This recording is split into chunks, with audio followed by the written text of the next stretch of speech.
warahmatullahi wabarakatuh. Halo semuanya, saya Rizka Putri Sari dari SD Negeri 052 Tarakan. Pada kesempatan hari ini, saya akan membawakan sebuah cerita rakyat yang berasal dari Kalimantan Utara.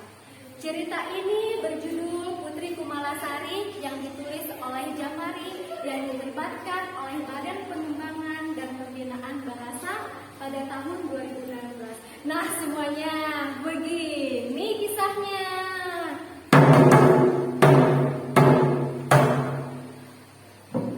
Langit di kerajaan antah barantah siang itu cerah. Awan putih menghiasi angkasa. Namun tidak demikian pada siang itu. Putri tunggalnya yang bernama Kumalasari mengalami sakit.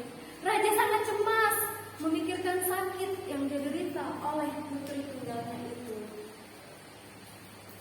Pengawal, panggilkan seorang tabib, suruh dia kembali. Baik yang mulia. Pengawal berjalan cepat menuju rumah tabib. Tidak lama kemudian, tabib itu datang ke istana. Tabib, putriku sakit, periksa dan obatilah dia. Baik yang mulia. Tabib dengan teliti memeriksa Putri Kumalasari. Bagaimana tabib? Ampun yang mulia, seluruh tubuh Putri Paduka seperti tidak ada penyakit. Hamba belum pernah melihat orang sakit seperti yang diderita oleh Putri Paduka. Apa maksudmu tabib? Ampun yang mulia, Putri Paduka memang sakit, tetapi hamba tidak tahu penyakit apa yang diderita oleh Putri Paduka. Tabib pun memberikan saran bahwa tabib pun hanya dapat disembuhkan oleh tabib yang mempunyai ilmu luar dalam, yang artinya tabib yang mampu mengobati orang sakit secara lahir dan batin. Pengawal, cari tabib yang terkenal di negeri ini, tabib yang mampu mengobati orang sakit secara lahir dan batin. Baik yang mulia. Tak lama pengawal pun berjalan ke rumah tabib. Akhirnya tabib pun sampai di puri istana. Tabib, putriku sakit, periksa dan obatilah dia. Baik yang mulia. Kemudian tabib mengerahkan seluruh kemampuannya. Ia diam sejenak, lalu dia memejamkan mata dan memusatkan pikiran, dan dia menerawang obat yang dapat menyembuhkan Putri Kumalasari. Bagaimana tabib? Yang mulia, Putri Paduka hanya bisa sembuh jika meminum setangkai bulu perindu yang terletak di bulu mas-mas. Tetapi tidak semua orang dapat menemukan luput perindu itu karena dijaga oleh siluman jahat. Pengawal, suruh semua penggawa kerajaan berkumpul ke pendopo. Seluruh prajurit di kerajaan pun telah berkumpul di alun-alun. Mereka memakai pakaian lengkap dan mereka juga membawa persenjataan. Para prajurit pun segera berangkat ke Gunung Mas-mas. Mereka berjalan-jalan melewati hutan bakau. Di hutan itu kawanan kera berekor panjang mengikuti langkah mereka yang jumlahnya cukup banyak. Ketika itu hari mulai malam. Para prajurit pun menghentikan langkahnya. Mereka kemudian memasang tenda untuk bermalam. Perjalanan itu akan diteruskan pagi harinya. Tidak terasa, malam pun cepat berlalu. Matahari pagi mulai menampakkan sinarnya. Prajurit pun bersama-sama membongkar tenda. Kemudian mereka bersiap-siap untuk meneruskan perjalanan ke Gunung Mas-mas. Perjalanan para prajurit akhirnya pun sampai di puncak gunung. Para prajurit segera berpencar, mereka dengan teliti mengamati setiap jengkal yang ada di gunung itu. Akan tetapi, tidak seorang prajurit pun menemukan rumpun bulu perindu. Kegagalan itu membuat raja semakin mencemaskan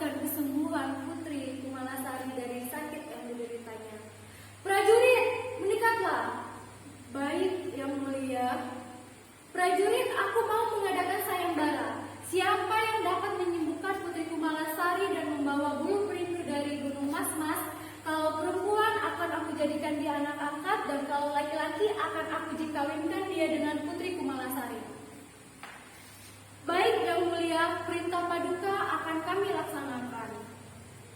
Sejenak sayembara itu diumumkan di sana sini, tampak remaja berkumpul. Para remaja pun segera memulai perjalanan mereka ke Gunung Masmas. Sesampainya mereka di Gunung Masmas, mereka kemudian tersadar ternyata hal itu tidak semudah yang mereka bayangkan. Di puncak gunung itu, mereka tidak dapat menemukan Bulu Perindu itu. Akhirnya, mereka memutuskan untuk segera kembali. Wahai rajaku, aku adalah perwakilan dari para remaja.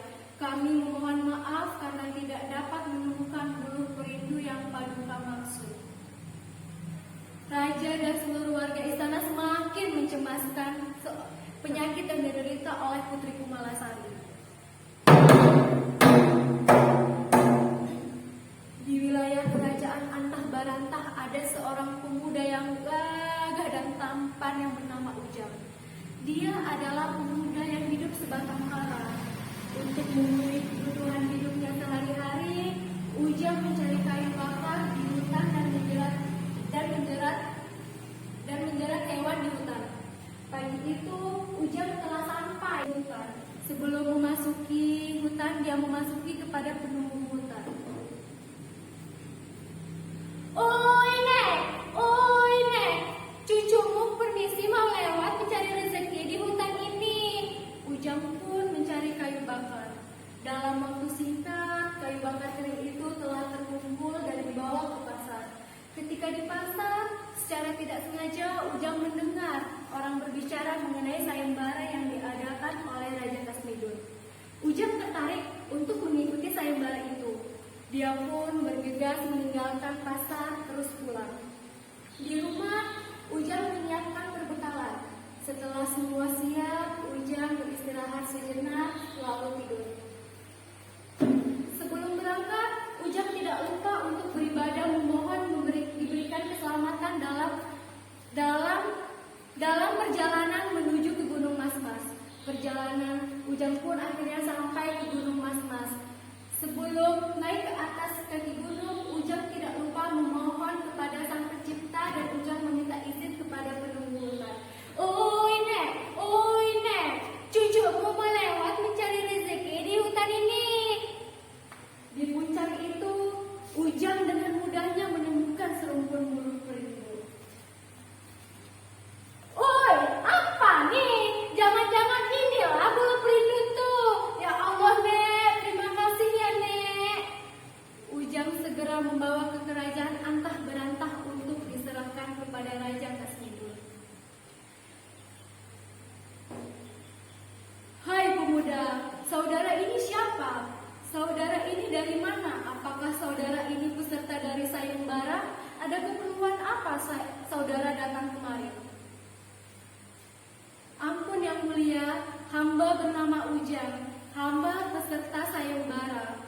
Hamba datang untuk menyerahkan setangkai bulu perindu untuk Putri Paduka. Apa? Baiklah kalau begitu. Bawalah kemari bulu perindu itu. Ujang segera menyerahkan setangkai bulu perindu itu dan raja pun segera memberikannya kepada Putri Kumalasari dan meminumkannya kepada Putri Kumalasari. Putri Kumalasari seketika itu sadar dari sembuh yang dideritanya. Ujang, sesuai dengan pernyataan sayembara, engkau saya nyatakan sebagai pemenangnya. Sesuai dengan janjiku dalam sayembara, engkau akan segera kunikahkan dengan putri kesayanganku, Putri Kumalasari. Untuk itu, maka bersiap-siaplah. Terima kasih yang mulia.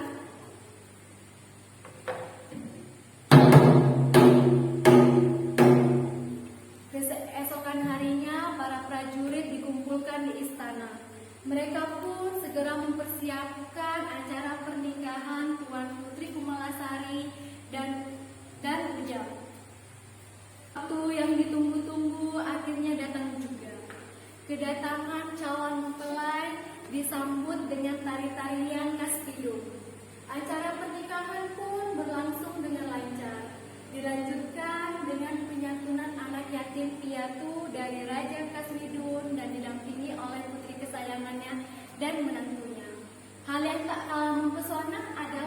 kedekatan hubungan antara pemimpin kerajaan dengan rakyatnya yang dipimpinnya. Raja Kasmidun menjadi sosok pemimpin yang tidak suka membeda-bedakan masyarakat ataupun penduduknya. Sebagai pemimpin, raja merasa sukses karena dukungan oleh masyarakatnya. Nah, begitu kisahnya teman-teman. Jadi, kesimpulan dalam cerita ini bahwa pada prinsipnya orang harus saling menolong dan orang yang telah membuat janji maka harus ditepati agar tidak merugikan orang lain. Oleh karena itu, warisan luhur di dalam cerita ini diharapkan dapat menjadi salah